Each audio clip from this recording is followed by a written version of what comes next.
Today we have Ahmed Al-Kadri. He's a super funny comedian and apparently a new TikTok star. Runs a lot of shows during the pandemic. Really helped keep LA comedy alive during the pandemic. And was one of the early fans of the podcast, one of the early supporters, and is long overdue. So thank you, Ahmed, for being here today. Since episode 1, baby. Dude, episode 1, super fan. I'm a day one fan of latiftayour's podcast, bro. It's show business, man. Dude, I was gonna say the first thing I haven't seen you in like what 6-7 months. You look great, bro. Oh, thanks, man. You look so good, man. Yeah, you don't have that like little Baba gut anymore. Little dad gut? The little dad gut. Yeah. Well, I did lose 30 pounds since the height of the pandemic. I was like 193. Really? And then I got down to 158, which was good stuff.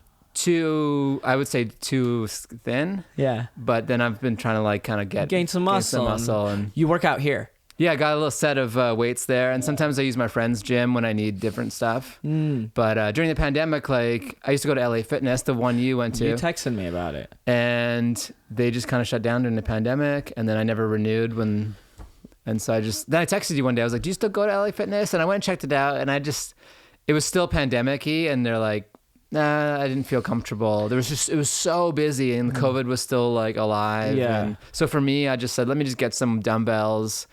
I started with P90X and actually hiking with you and Maddie. Right. We would do the Fryman Canyon. Yeah. And then that kind of like reached a limit with the P90X. I was like, all right, I'm in better cardio shape, but I wanted to get some weights to kind of like have more control. And it shows, man. You thanks. you look good, man. Yeah, you too, man. You've been because you got me on my Fitness Pal. Yeah, I did. Yeah, so you were part of the fitness journey for me. I got you, dude. Well, that and like counting your calories can be tedious, but it does help a lot. I think same. Before, for me, like similar as in like before the pandemic, I was just doing lots of just weightlifting. Yeah. And I would do a little bit of cardio here and there. But then during the pandemic, no gym. So I just did this body weight workout, which had like 50 squats, 50 push-ups, like stuff like that. Squats, push-ups, lunges, all body weight workouts. And then I got into boxing with Malik B, shout out. And then you said this, you did it very specifically. You're like, I'm not going to say it wrong. No, that's you. Malik B. No. We were just, because we were talking about it earlier. There's Malik B and there's Anyi Malik. Yeah. And they don't like it if you mess up their names. Right. Because one time I introduced Anyi, I said Anyi Malik, and he goes, "It's Malik." I'm like, my bad, dude. Because I'm so used to Malik, but also like Malik is an Arabic name, so we say Malik. Right. So they shouldn't judge you for it. I know. Yeah. Whatever. It's all good. Yeah, we're just two brown guys in black t-shirts hanging out. Exactly. I said you could just take over my life and I can leave, and dude. No one will notice. No one would notice at all. You could have just take over my life, and then I would just be a father and Joe. But then I'd have to go back to accounting. Are you still doing accounting? No, I was never doing accounting. I was in finance for a record company. Oh, finance. Okay, that's right. Yeah. So I managed accountants. No, that's right. Yeah, because you and I first met in 2018. Did you know that? Yeah. Like late 2018. Well, for me, it's crazy because I just moved to LA. You were one of the first few people where I go, oh my God, an Arab comedian or like a Latif, Yeah. And I didn't know we'd met. So you had just moved here then? Yeah, when we met, I just moved because we were. That feels like yesterday. I guess for me, because I'm older, it feels like yesterday. For you, it's like, oh, I'm a whole different person now. Oh, dude, a whole different person, man. Really? Oh, dude, but I change a lot. It give me like from like now to like exactly a year ago, entirely different person. Well, then again, my dad died within that year, so that changes you a lot. To hear that. Yeah, it's all good. Yeah. At this point, you're like, it happens. But I mean, you just have a lot of growth happening in your 20s. But but that's just me. I always try to like push myself to be a better version than I was a year ago. That's what I did for starting of this year too, where I wrote down exactly, okay, what did I accomplish in 2021? Okay, I got TikTok following, or slowly growing. I started doing that. Started, valuing myself more as a comedian. That was one. And also, what does that mean? As in, like, for example, I went to go do a Vegas gig and I negotiated my price even higher, or as in, or as in, like just money wise, and also like not having to deal with the BS that I don't want to deal with anymore. Right. You know, like for example, like I don't like it when like I don't want to do a poorly produced show. You know what I mean? I'm talking about like the show. If a show starts 10 minutes late, sure, but that's as far. If it shows 15 minutes late and you have customers, I say customers, not audience. I say you have customers sitting down and they've just been waiting. I don't like that. Yeah. Maybe it's because again we were talking about I was producing the shows during the pandemic, and it really bothered me when I would see other poorly produced shows. I'm like, yeah, it's such an easy thing to do. I do feel that somehow the tips, so to speak, on how to have a good show have gotten out there, and there's not as many. I feel like before the pandemic there were so many just no effort shows, and post pandemic they've gotten generally better. There's still some bad shows, but a lot of times if you decide to choose to do a show in a place that's not good for comedy, it's just an uphill battle. Like you just can't make it good. Yeah, it's tough. Well, I ran a weekly show in a park, and then I would send like audiences and the comedians like little YouTube clips of how to get to the park. It was so hidden. Yeah. And it was like a nice little hole in the wall, I guess. Because it was during the pandemic, so you didn't want people like, cops or anyone trying to shut us down.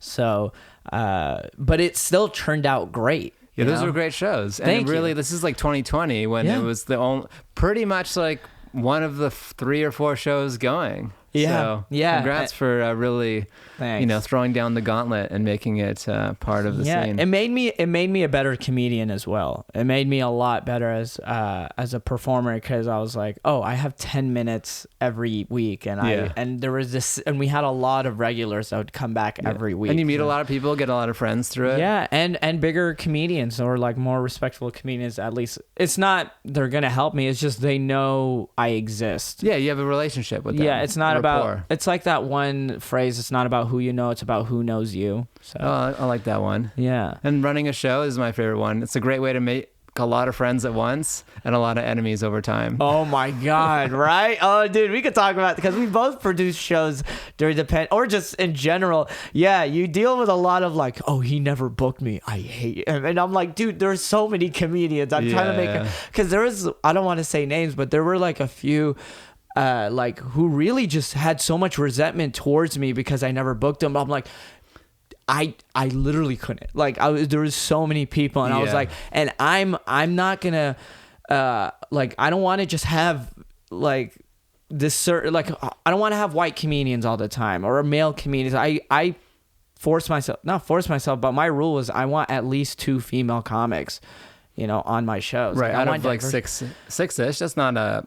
Out of 6 people. It's not outlandish at all. Yeah, but there were just so many male comedians. Yeah, the demographics of who asks and the demographics of making a balanced show don't line up. Yeah, that's actually, exactly. But that's just, that's also life and just a lot of things. Exactly. So you just have to deal with it. Or get a booker, which I did, which was life-changing. Yeah. Carolyn Gatomer, who's the best. Shout outs to Carolyn. Nice. Hit her up. No, I'm well, I did hit her up. Carolyn, I did hit you up a while ago, and then she forgot. Like she like Carolyn's on blast. No, this is like no. This is like years, like long ago. But I was just like, she was like, you resubmit and stuff, and then I was like, yeah, sure. I just completely forgot. Oh yeah. But I will admit, like it was that point where TikTok was picking up, and me as a comedian was like in the scene to where like everyone is like, oh, Ahmed, he has a following, he's funny and he's good, and he's the guy you can book. And I didn't need to produce a show anymore. So did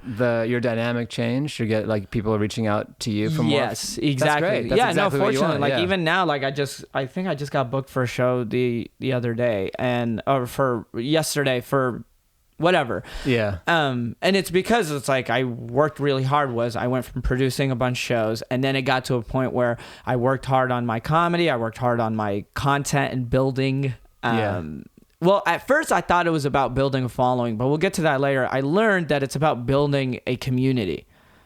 That's what it's about, because there's so many NFTs. You got to have a community. Yeah. No, seriously. Like there is like that's what I've learned, because I saw because dude, how many times 100 JPEGs of you eating bread? It's pretty great. That's pretty great. It's cool, you know?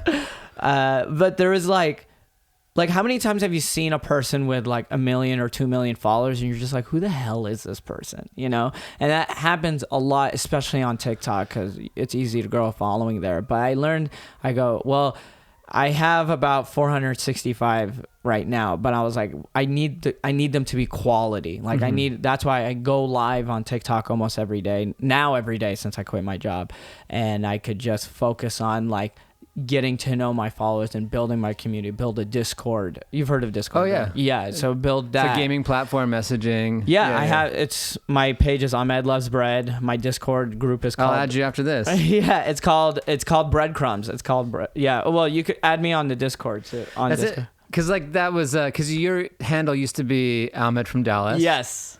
And then you found that confusing. I remember you saying because like, oh, people think I'm in Dallas. Yeah. So then you changed it to Ahmed Loves Bread. I mean, just because it rhymes? It just because it rhymes. I do love bread. But just not like more than the average person. You're not like baking bread. You're not. No, your life isn't about bread. Yeah, this isn't about bread. But it is now. It really just rhymed. I just needed something that was like, oh, Ahmed loves bread. But then like I was doing shows in New York, and this lady brought me a loaf of bread. And I thought that was so funny. And then it started becoming a thing where people would just bring me bread. Like here, this is this is your community. Yeah, this is my community where. Oh, that's amazing.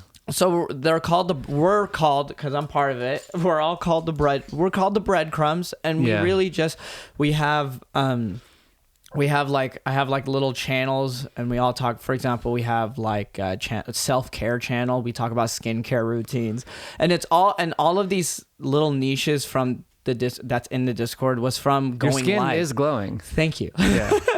I appreciate it. We'll come back to your skincare routine. Yeah, well, later. we're gonna do that skincare routine. Yeah, but also also breakfast, because there was like a funny thing where a lot of my followers, they were just like, wait, you eat breakfast? Like no one eats breakfast. And I trying to convince them. So we have a channel where we just send each other pictures of like, this is what I ate for breakfast. Yeah, you're basically a dad online. It really is. It's we actually, it's not just a dad. We say it's a cult, but I'm like, it's like, yeah, we're a cult, but we don't listen to our leader. Like that's the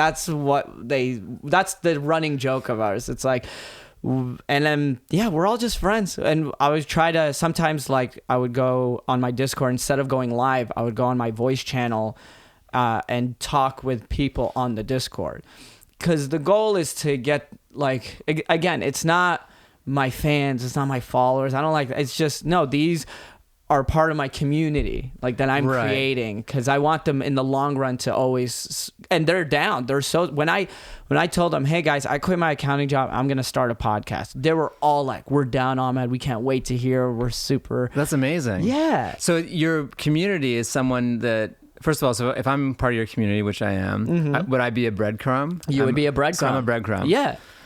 So your breadcrumbs are talking to you, and you're basically engaging with them on like a one-to-many conversation. Yeah. I try to stay in touch, like the chat. Sometimes I'll have a week where it's every day, everyone's talking and everyone's chatting with each other. There's also like friends happening, you know, but it's only like the Discord. Imagine someone gets married, 2 breadcrumbs. 2 breadcrumbs get married. Oh my God, I can't wait, bro. I'm gonna officiate. I'll MC for free. Listen, if 2 breadcrumbs get married, that would make my day. But right now, that the breadcrumb Discord group is only like 80 people, but it's 80 people that are like, quality of followers matters. I'd rather have 50,000 amazing than 2 million whatever. Exactly. So fortunately, like, I try to be like, with TikTok, I go live and try to get these followers. It's like, okay, you follow me because I'm funny, but you're staying because you like me. You stay because you know who I am as a person. And that's why when I go on Instagram, I try to post a lot on my story. I try to make my stories interactive. I'm going to start going live on Instagram, especially because they pay better. But fortunately, because of Instagram Reels, I've been picking up on that. Yeah. And again, it's like, gaining following is one thing, and it's easier now, but getting them to stay and turning them into your community, turning your followers to fans, we'll say the word. Why do you say it's easier now to gain a following? Because Reels, it's just because algorithmically easier. Okay. Because remember, this is a deep cut. Remember before TikTok, I was on Instagram posting Monday motivation videos. Like, will you be walking and stuff? Sometimes I was walking, but sometimes I was in my car and I would say like it's a joke where I'd say, you know, it doesn't matter, but I can't really remember on the top of my head. But I remember a walking one, but yeah. Yeah, there was a walking one. There was like a couple other videos that I would do. And then I had, I was posting on Instagram, but it was tough to gain a following. Mm-hmm. But then TikTok made it so much easier. And then now Instagram is like, well, let's do Reels now. Yeah. Now Reels is easier to get. Yeah, like if I post a podcast clip, it gets like thousands of views. Mm-hmm. But before Reels, it was like hundreds. Right. Yeah. Right. And because Reels, it's so fast paced. And it's like, it pushes. It's just a different way of showing content because it fans it out to many people, whereas the other one is more classic, like feed based. You have to scroll to get a view. Right. And even now, like I'll post a photo of myself and it doesn't. Photos are done. I posted like great photos from just off the 6. I'm like, these are gonna do great, and it was just like nothing. Dude, I posted some Van Corona pictures and it was like barely like. But if I post like a picture of like. I'm trying to think like what is a picture of me that got a lot of likes. Doesn't matter. Or like I posted like a lineup from the Improv, and that got a lot of likes. Oh, really? Because usually show stuff gets nothing. Yeah, flyers and shows don't get anything. Yeah, so I was like, I don't know what's happening anymore. That's interesting because I wanted to post a picture. I'm probably going to do it next week, next Monday, but I wanted to post a picture of the graphic of my podcast. And, you know, be like, hey, guys, I started a podcast. Check it out. Yeah. Blah, blah, blah. And I know it's not going to get that much attention, but I post it on my stories. I stay active on my stories because now I average about like 4,000 or 5,000 views on my stories now. Oh, that's great. And your following count is what on Instagram? I'm at 59.3K. Oh, so it's like you're almost 10% of your fans are watching your stories. Yeah, which is a good... That's high, yeah. Yeah, thank you. And it's because I try to stay active on my stories. Sometimes I respond to DMs. Sometimes I don't. Because, you know, there's times where I just DM them and find out. Just well, it depends. Like sometimes, like I'll respond to someone's DM, and like this is the best case scenario. They go, hey man, I love what you're doing. I'm a Yemeni, and I'm glad that I'm seeing other Yemenis. Hey man, thank you so much. It's cool. And they don't really message me anymore. Sometimes they'll respond to my story, which is fine. But then sometimes you would have a person, I don't want to say the demographic or anything, but they would say like, hey, I'm a big fan of your work. And I'm like, oh, thank you so much. And then in their head, it's like, we're best friends now. They're usually younger. Let's just say it. They're usually younger kids. And they're like, all right, we're best friends now. And they would just message me like paragraphs about their lives, about things. And it's like things that are too personal. And I would literally be like, talk to a professional about this. So you move to general. They're all in general. Even the ones that I do respond to. Yeah. Like the only time they're in primary if it's like I'm following back or if they're a booker. But I do read through the messages, most of them. Sometimes there's like let's walk it back a little bit. So you're Ahmed. You have a job. You're doing comedy. You're producing shows, and then what's the metric, or what do you see in terms of your online either metrics, or what do you see happening? You're like, I need to quit now. Oh yeah, well that's right. Well, it started getting overwhelming in the beginning of this year because in 2021 it was accounting by day, comedian by night, right, and then because of 2020 a Yemeni story, and then TikTok in between. I would be like, all right, let me post some videos, and go live. I would go live once, maybe twice a week. Yeah, because I would see your they were like your wedding videos and stuff. Right. Those ones you would do. So you're still doing those on the side, like a white guy and an Indian guy go to a wedding. Yeah, I mean Arab, but who looks Indian. Yeah, but it was that wedding. Well, in 2021 was such an interesting year because I was working from home and made it so much easier. But Yeah, I was invited to my friend's wedding in Boston, and I brought my white roommate. Yeah. And shout out to Ryan, like he's an improviser, fellow comedian. Yeah, and you guys were doing the thing together. We did a bunch. Yeah. We did roommates with anxiety. We did, roommates with ADHD. Yeah. A bunch of roommate stuff, or just like teaching my white roommate how to dance, or whatever.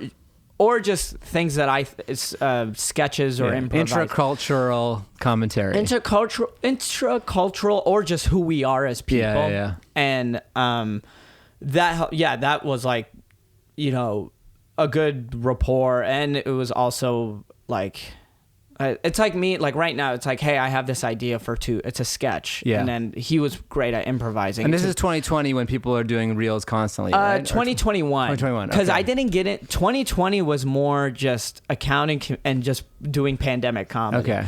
I didn't start TikTok till December of 2020. So essentially. So this is the 2021 story. Where when I started Okay. TikTok. Yeah. And then because of me slowly getting a following and honestly just being a better comedian from the pandemic and from just doing a bunch more shows, I was not only getting booked for more shows, but I was also traveling because I work from home. So I was able to go to like New York and do a bunch of shows. Yeah. And go to Dallas or go to like different spots. So things were picking up. This year, it started getting overwhelming because things have been growing and because you've been doing it for a while. Like, I started getting more opportunities, as in like I got a manager, and she's sending me for acting auditions, and that's a whole new ball game. So I got to add. So now I'm juggling more things. So you got an acting manager. Yeah. Well, so here's the thing. The manager, she negotiates TikTok ad deals for me. And she does perfect. acting. That's great. And like submits me for acting auditions. Yeah. So She's all in on Ahmed. She's all in on Ahmed. It was what we were talking about earlier when you were like, or I was like, I haven't been on the podcast even though I'm in day one. Yeah. And you were like, you could have just asked me. But the reason I could have, I know I could have, but it was one of those things where, and I feel the same way with comedy shows and the same philosophy when I got my manager, where I was like, I just want to focus on what I can control, which is posting content and writing good jokes. The time they will ask me will be the right time. The time, if I went, I need a manager, I'm just forcing things. Right. Don't be boring, don't be desperate. That's the LA life. That's a really good, don't be boring, don't be desperate. Don't try to, like, even when you're asking, the only time I ask now for comedy shows in LA, not in LA, and not really in LA, and is for New York or outside of LA. Like, right. I'm like, hey, can I do your show? Because they don't know me. But now it's like, listen, I'm confident in myself to where I'm an established comedian. Like, sort of. I don't want people looking like this guy's not established comedian, but I'm more. You've gone to the next rung. You're confident, and you're confident. But your outlook is correct because things will come to you if you're, it's just like a manager. Like, everyone's always in this town in all aspects of show business. Like, how do I get an agent? It's always like, well, you'll get an agent when they will just find you when the time's right. Yeah. And so, working on yourself and working on the act, working on your material, working on your ability and quality of your content, that's so much more powerful. Dude, honestly, man, posting TikToks every day. Like, do you do it every day? I post consistently. Yeah. That's crazy. Dude, listen, to every comic who's asked me and anyone who's watching, like, my main advice, and this is every single same piece of advice that every other creator said. How'd you make it? Consistency. It's really just posting every day. And I understand, like, sometimes you'll be like, I want it to be good. They're not always going to be good. Here's the thing. Content is not art. Content is content. You're just posting content, and the more you do it, the better, the better explanation you have in your head. It's hard to explain, but when you do it, you start to see it. When you are posting consistently, there is a natural progression for it to get better because you are doing more. You're putting your 10,000 hours in. Exactly. They're just watching the progression of you getting better. Right. And also, all of that, the quality comes out of consistency. Quality does come out of quantity. That's what I'm getting right. at. So that's actually a very good one. So instead of being like quality first, then the quantity of viewers, it's quantity and then quality comes out of quantity. Think about this. Like, it's like you're learning how to be a TikTok star on TikTok. Right. That's exactly how I felt about it. Where, I mean, I even look at my old TikToks from a year ago and I'm go, oh, I could have edited this better. Yeah, like my tries are not it. Yeah. Like, or I just, but you kind of develop of like who you are as a TikToker. It's same thing as stand up. Yeah. Like what your voice, your TikTok voice. My TikTok voice, really. Like today, like I just posted today. I didn't have anything. I didn't have anything in my drafts, and I was really thinking, I'm like, what should I post? This is my thing. Yeah. You could try it. If no, I've given this advice to some stand-up comics, but I go through your stand-up journal and look at premises that it was a good idea. You just never like fleshed it out or anything. Never became a bit. It never became a bit. It's not part of your act anymore. That's so good. I go, oh, I'll just post it. So like today, I just posted on TikTok about how I don't save. Like I need to get better at saving people's numbers initially because I would get a text from a random number saying, hey, how you been? And I look through the text message and we've had conversations before, but I don't know who it is.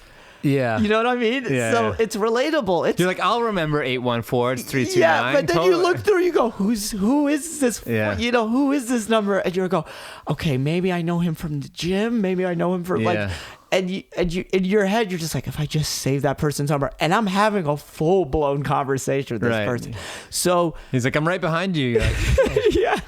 So I just posted that today because I saw it in my stand-up notebook. I go, oh, I remember trying this at an open mic, and it wasn't, and that's the beauty of stand-up. I think stand-up has a higher caliber of what's funny and what's, especially in the moment where you go, it's a good premise, it's relatable. It's just not, I didn't make it that much. I mean, if I put more work into it, I could have made it funnier. And a reel or TikTok can be successful if you're not laughing out loud at it. You're like, I enjoyed that. Right. But if you're doing stand-up consistently and people are like, I enjoyed that, that's not going to work. It's not going to work. But it can work on reels. Again, content is content, content is not art. Stand-up is what all of this is to fuel my stand. Stand-up is my baby. Yeah. I have really, really good jokes that I refuse to clip up. Not yet. You know, I want it to be the perfect audience, the perfect. I think that's my baby. Like I really focus on good quality content for stand up. So your content doesn't include so far clipping your comedy? Yes and no. I have been clipping some of my jokes lately, and then I pin them on my TikTok to let people know I'm a stand up comedian. But now, like, I'll have sketches that I thought of. Or like one of my most popular sketches, I think you've seen, the children of immigrants, parents, PTSD. Yeah. Where my white roommate is like, hey, is this your sandal? I'm like, oh my God. Yeah. It's like, look at this belt. Like, ah. Yeah. Those are sketches that I had back in like my UCB Dallas Comedy House days. Okay. And then I go, oh, let me turn it into a piece of content. It doesn't have to be a long sketch. Let me break it down. Yeah. But again, it's because I'm on TikTok every day. I know my brain works on TikTok now. Now your brain works in stand-up, your brain starts working in TikTok. So you take a funny premise and you think, okay, this could be a TikTok. Okay, this could be, a stand-up bit. It all... which fits the right format. It fits the right format. And honestly, like, you start to be a better comedian overall, as in like the way I'm funny on podcasts is different. The way how I'm funny on stand-up, the way I'm funny on stand-up is different. How I'm funny on TikTok or Reels or social media, like, or Twitter. Yeah. Oh, my Twitter sucks, but Twitter sucks for everyone. It's just become hard to build a following. Yeah, it's really hard because it really is. Like, if your stand-up is your baby, it's like, how do I build my following on these other platforms to fuel my stand-up? Right. And for everyone, some people lean more Reels than TikTok. Yeah. Some people more TikTok than Reels. So it doesn't have to be the same, but you got to try them all. Some people still are huge on Twitter or become, and you're like, how are you doing this? But like, it's everyone has their own methods and their own audience. You just got to find out where they live. Right. And I think the best attribute that I have or reason why I was able to like, I don't want to say become successful. I'm gonna just say level up, because I like that, level up. Level up is really just doing things even if I don't feel like it. Like if I don't, even though I don't feel like posting a video or doing or recording a podcast or anything like that, it's the why that's greater than that feeling. It's like, okay, why am I doing this? Oh, well, because I want to build a following so more people can come see me do something stand-up. to push you through the Adobe Premiere. Yeah, right. Stand-up is the only thing that's like, listen, I could be depressed and I'll go on stage. Right. I will always have a mood. I'll be in a mood to get on stage because I love stand-up that much. Do you like the other stuff enough now where you feel that if someone said, you're famous, you're stand-up, you don't have to do the other stuff anymore, would you still do it? I could see myself still posting TikToks. Not as consistent because I don't have to, fortunately, but like TikTok is still fun. Right. Like now that like I have like this cool community behind me, and I kind of know how to post a video, and it's like, I don't know. You're like the Mr. Beast of TikTok. No, not at all. Oh my God, Mr. Beast is in terms that of, guy. In terms of your your passion, like you're excited. You're like, oh, TikTok. I mean, this and that. And yeah, blah, blah. yeah. Like when you hear Mr. Beast talk about YouTube, he's like, oh, it's like this and it's like that. Like, yeah, he knows the. But that's why you're successful on it, because you're excited. Yeah, I actually like. So I think if you became like, you get your Netflix special, you become like a comedian, I think you would still do it. Yeah, because you're excited about it. Yeah, I will for sure do it. And if there's like a new app that's like a new thing, I would still be fun, because also, as dumb as it sounds, like I'm 28 and I still know a lot about Gen Z culture because of TikTok. Yeah. Like I was able to like my little brother and sister, when they would say specific Gen Z references, when I would come back home, I would know exactly what they're talking about. And they would laugh. They go, oh yeah, because he's a fucking TikTok guy. Right. Because I know exactly, when they would literally be like, man, that's cap. Or something or something what the new kids are saying. Right, you're on it because I'm on it. You're on it because you're on it. Yeah, I'm on it, baby. I know exactly what you're talking about, dude. Yeah. But who are some of the people you look up to in terms of like they're like that person's doing great content and doing well? And the two Michael Blaustein and Trevor Wallace. Oh, the Stiff Socks squad. The Stiff Socks guys. I mean, Blaustein or Blaustein? Everyone says, I know it's Blaustein, but he'd rather... I think this is back to the Malik Malik conversation. Yeah, we're bringing it full circle. I think it's technically Blaustein, but I could be wrong. Palestine? No, Blaustein. Sorry. Blaustein. Yeah, like Palestine. Palestine? No, it's technically Blaustein. Blaustein. But I think he doesn't correct people, so okay. I've heard it all both ways. Okay. Michael, phone in. Yeah, we should call him. Steen or Stein. No, but those... Well, Trevor Wallace did it great on Instagram. Dude, Trevor is the model of like that YouTube sketch, like build an audience. On Instagram. Like, if you're taking it back like 2-3 years ago, there were two options. You could do the Schultz way or the Trevor Wallace way. Like that was it. And now there's new TikTok, other stuff. But at the time, before TikTok was big, like those guys like changed the game. They did. I remember talking to Trevor Wallace and we were on a show at Flappers together, and this is like right before he quit his job, or he just quit his job. And I remember we were just talking about like, just comedy and stuff, and he goes, yeah man, I've been like posting a lot on like the Instagram, and I finally quit my job and I'm happy, like I don't have to send another email anymore. Like he was just so excited about it. I was like, dude, congrats man. And that conversation, he for sure doesn't remember, but to me it stuck with me. I was like, and now you're that guy, and now I'm that guy. I'm like, like it's not. Ask non-comedians, how do you consume stand-up? Oh, I saw the clip on social media. They all say clips. They all say clips. Right. No one has time. I mean, they'll say clips. They will only watch a Netflix special of a person they actually like. Right. So they're already a fan of that person. Then they watch it. For the most, I mean, Yeah, unless a person is a fan of stand-up comedy, and but they that's would go also watch. their selection process to give people Netflix specials, so that makes sense. They're not giving a new person special. That's the 80s and 90s, or maybe early 2000s. Like, hey, this person's funny. Let's put them on our platform and turn them into somebody. Now it's like, this person's big. We think we can make them a little bit bigger, or we believe in their audience. Yeah. Let's put them on our platform. Dude, there's no unknown comedians going to Netflix. Mark Norman has been crushing it for so long. And he's one of the goats. Yeah, and now he's crushing on like you know his podcast, the things he can control, which is posting clips on YouTube and Instagram, doing his podcast and everything, building a following, releasing his own special on YouTube. And then he was on Netflix, The Comedians. He's like, his work, it's work ethic. Like, he does the pod. He does an amazing Patreon with tons of stuff. Right. Like, he's on Twitter all the time. He tours. Like, he's consistently always brings the jokes. And we go back to why I quit my accounting job, to where it got to a point where I'm like, I talk about this on the first episode of my podcast, Monday Fun Day podcast with Ahmed.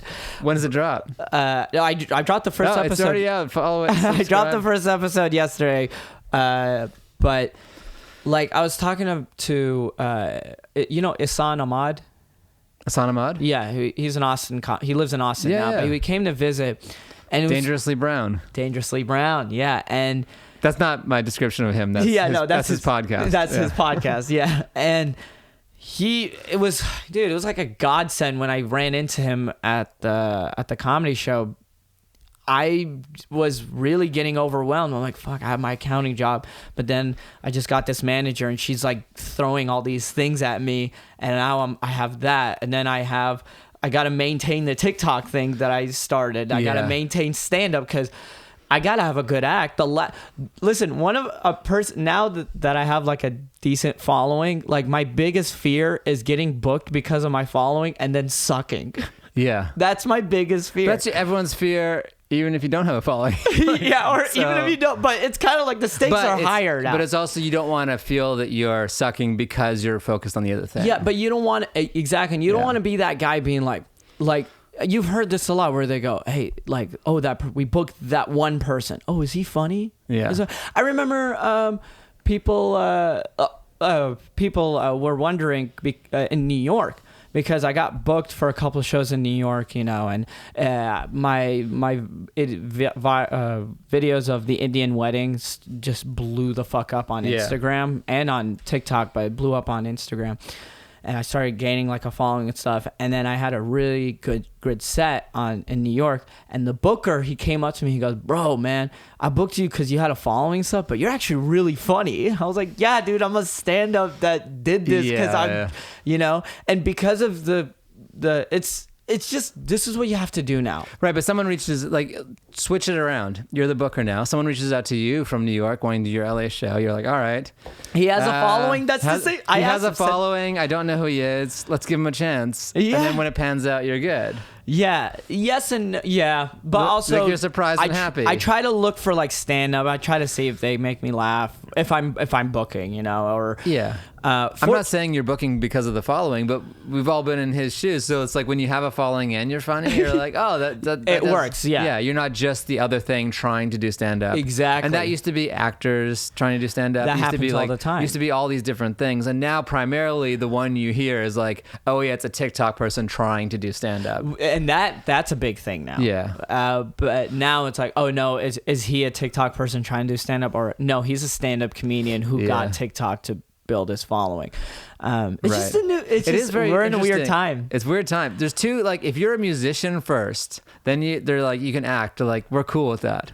Yeah. If you're a stand-up first, you can do anything after. We're cool with that. Music and stand-up, if you try to backdoor into it, everyone's just like, no. Yeah, no. Because there's an authenticity to those two things that's tied to the person. Right. That, like, acting, you're trying to be somebody else, so we don't care. Right. You know, like, and TikTok, you're making clips, so it could be about you, but it's really about making content. Yeah. But, like, they want those things to be pure in a way.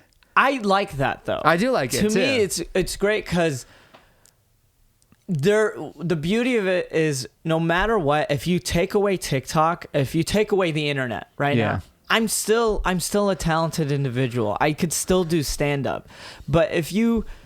That's why there were so many Viners. Remember when I first moved here, there were so many Viners who had a following on Instagram, and Vine, they would get. Yeah. Remember, they got into stand up, and most of them suck. And yeah, it is strange times now. Yeah, like, it's everything's coming full circle. Full circle, yeah, into being like a weird place. Well, I do like content creating because I'm getting like a fan base from Yemenis. Yeah. I never fucked with Yemenis because I grew up with no Yemenis. Like in Dallas. Were you born in America? I was born in here. Yeah, right. I was born in New Mexico. You know, like your Yemeni culture through your parents. Yeah. Well, there was I grew up in Dallas, Texas, and there was like an Arab community there. And I went to a Muslim school, but I was the only Yemeni in my class. There was only 2 Yemeni families in the school. It was my family, me and all my fucking brothers, and how many? And it was 5 boys, 1 girl, okay. And then this family from Aden, which is the southern part of Yemen, the Ismails. Their last name was Ismails, and those were the only 2 Yemeni families. Maybe there was a few here and there, but yeah, and not just in the school, but in that whole community, you know. And so when all of my other friends were like Pakistani, Arabs, the different flavors of Arabs. Right. But now you have a following from Yemenis, in a country that you are from, but not really. Yeah. So now, have you been to Yemen? Yeah, last time I was 2013. Okay. But now Did you feel at home, or you were like... No, I did feel at home. I did. Okay. Well, because I have family there. Yeah, and right now, 2 of my older brother and my little brother are in Yemen right now. Right. They got to Aden and then they drove up to Sana'a because the airport doesn't matter. This is a political podcast now. But it's like that Russell Peters bit when he's like, I'm Indian, I can't wait to go home, and because he's from Canada, and he goes to India and he realizes how not Indian he actually is. Well, no, that's how I am when I go to even now. Like I thought I was like, yeah, man, I'm Yemeni. Like here's some experience I talk about on stage, but then like you just wear sandals to the airport, and then I would go meet other Yemenis, or I go on live at TikTok. They would start like asking me like some deep Yemen questions. I was like, oh shit, like should I take down the flag behind me? Like I did it because pride in myself and my people. The Yemeni flag? Yeah, because I have it. Well, I did it because just decorating my room, but also another like TikTok tip. Do you live in a dorm? What do you put on flags? Yeah, bro. It's that and then the Confederate flag. Where else do you... That's the 2 sides of you. Yeah. It's the Confederate, Yemen, and then Trump flag. Like what? Right, depending on the podcast, you're like, I'm going to angle this way today. Yeah. I'm going to go to the Confederacy today. Listen, let me tell you about these minorities. Which I am one of. Yeah, right. But I hate. Right. But no, I'm saying like, we're talking about like being... It's nice that I'm building a fan base who I'm being more in touch with my Yemeni roots. Yeah, you have roots, but yeah. Yeah, it's weird. Because when I'm like before TikTok, I was like, yeah, I guess I'm Yemeni, but I'm like more American than anything. Right. But then like I started meeting Yemenis who would come to my show, and I'm like, oh shit, you're just like me. Like, oh, you grew up here, and okay. Like you're not as like... There's a wide swath of everyone from every country now. Like, like when you grew up, just like you were saying, you were the one family or the one of 2. And now like you've gotten older and more families have come and things have changed. And there's a more... a bigger birth of variety in terms of the people. And also there's a huge Yemeni community in Michigan and in New York and stuff. Yeah. So the coolest moment was going to New York. I did a show and there was a big group of Yemenis that pulled up to the show. Right. I want to show you this picture. In a 10-year-old Mercedes? They all came out in one Mercedes like, hey. Let me find the picture. There it is. Dude, look at all these fucking Yemenis. Wow, that's the entire population. Dude, they all just pulled up like, Ahmed, we love you. We got that and Max Zavidow, just a little Jewish boy. Nice. And there's a big... How many of them are named Ahmed? More than one? Probably. A bunch of Mohammeds. Ahmed. Yeah. You know, obviously, that you're in the Comedy Store documentary.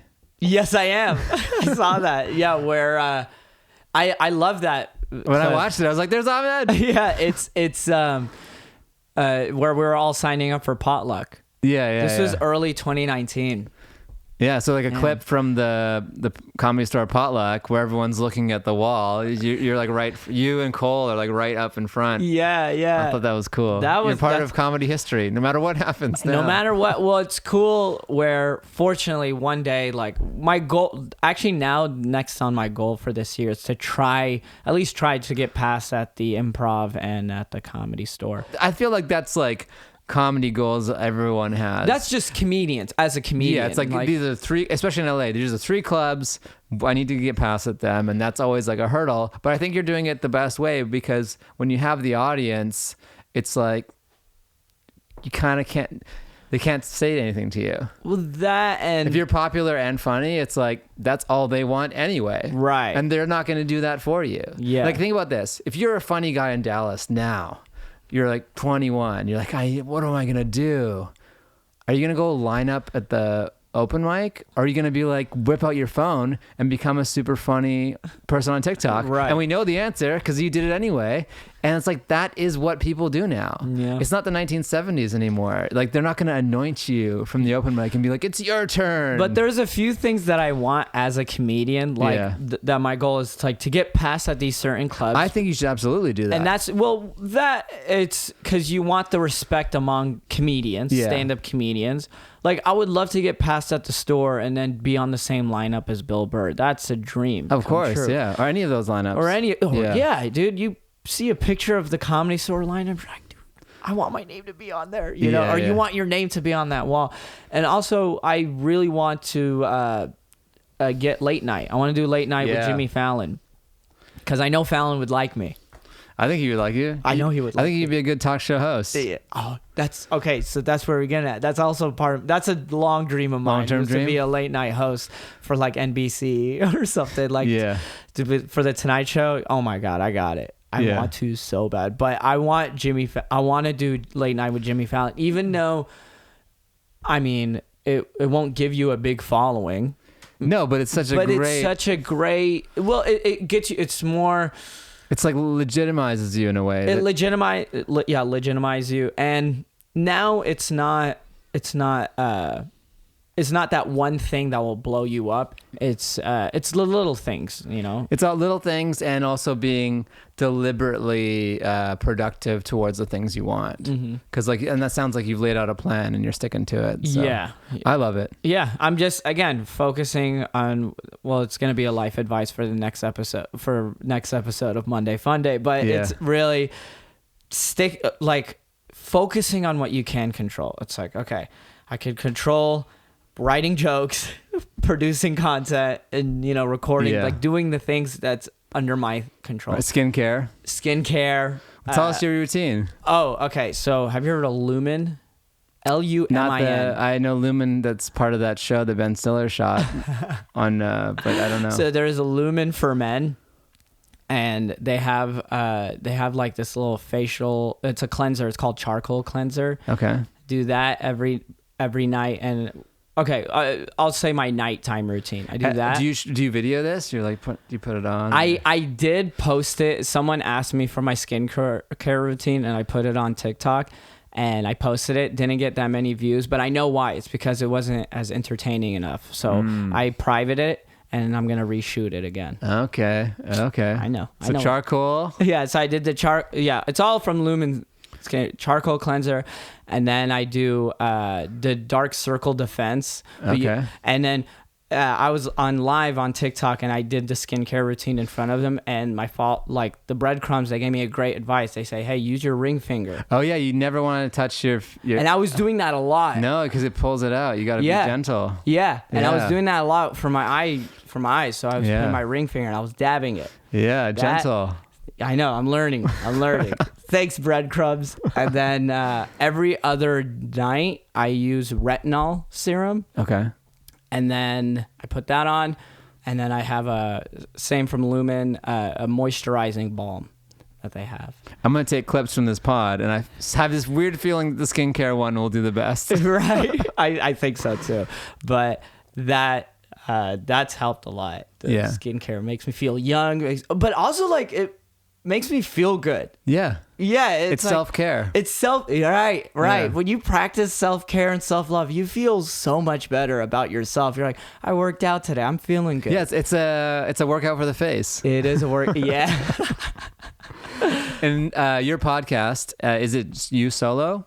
It's just me for now. I want to, again, build the community and also like know who I am. Like on the podcast, you know, like get it, have some legs. So it's Bill Burrish. You're just talking to yourself. Yeah, I'm just talking in front of the camera.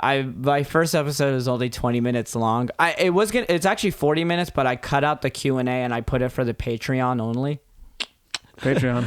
Yeah, because I had to think of like extra content for the Patreon. Yeah. And then I do that, and then next episode will be a longer episode. Now that I know, like that's what everyone said. They go, "Hey, we love the podcast. I would just wish it was longer." Wow, people rarely say that for podcasts. Yeah, but I guess if it's 20 minutes, it was only 20 minutes. Yeah. So, but that's smart for your Q&A too, because the people most likely to ask questions are the ones who are subscribing to your Patreon anyway. Exactly. So that's a community building. And the Patreon and I think it's a good idea why I separated the Q&A because it just if I answered questions, it would just deter from the life advice that I was learning. Yeah. It just kind of I wanted to focus more on okay, for those you curious, the podcast is about basically it starts with what's the best piece of advice you received in your life. Mm-hmm. Where were you in your life when you received it? You know, like how old were you? Did you just lose your job? Like what was going on in your life? Because usually that best piece of advice was given to you at a time when you really needed it. Yeah. So, and I have a whole list of different advice of where was I in my life. Do you catalog them in like a book? Or I do. I have a notepad, but there are some other life advice that I want to share. Like, for example, your first thought doesn't have to be your first action, stuff like that. So. Oh, that's great. Well, it's like you have your notepad, you're writing your jokes down, you're writing your thoughts down, you're doing content. Ahmed loves bread. I don't know how you do it all, but this was an amazing episode. It was enjoyed having you. Yeah, it flew by like that. So we'd love to do it again, dude. Anytime, man. I'm happy. Come to the Comedy Bunker whenever you want on Mondays. It's just our weekly show. Okay. And, yeah, dude. Is it at the same spot? It's at the Kibitz Room. So we're doing a weekly there. Okay. And then hopefully the Mansion Show comes back shortly. Oh, nice. And TBD. And plug your stuff. Tell us your socials. Yeah. Follow him on TikTok. Follow me on TikTok and Instagram. If you don't know it by now, it's Ahmed Loves Bread. Yeah, he does. AHMED loves Bake him bread in the shape of his face. And then you could also subscribe or check out my podcast, Monday Fun Day Podcast with Ahmed. Yeah, it's just I'm excited for this new chapter. I quit my job 2 weeks ago.